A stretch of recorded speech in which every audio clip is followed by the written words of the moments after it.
Good morning everyone. আজি হৈছে জুনাইত মোৰ চতুৰ্থটো দিন। গতিকে ৰাতিপুৱাই মই এয়া ভাত সাজৰ পৰা ষ্টাৰ্ট কৰিছোঁ মোৰ দিনটো। আৰু তাৰ পাছতে এয়া মই কৰ্মশালালৈ সাজু হৈ আছোঁ। যিহেতু কৰ্মশালা 2:30 মানৰ পৰা আৰম্ভ হয়। গতিকে এয়া জল্দি সাজু হৈ আছোঁ। আৰু এয়া হৈছে ফাইনেল লুক। তাৰ পিছতে আৰু আমি কৰ্মশালালৈ ওলাই আহিলোঁ।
কৰ্মশালাৰ মাজৰ আড্ডা ধেমালিবোৰতো আছেই, তাৰ লগতে চাহ খোৱা, ৰেষ্ট লোৱা, কথা পতা আদিবোৰ ভিডিঅ' কৰাই নহয়, যিহেতু কৰ্মশালাতে ব্যস্ত থকা হয়।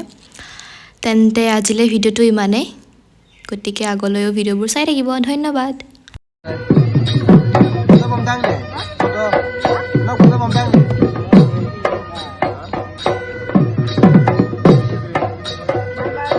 Không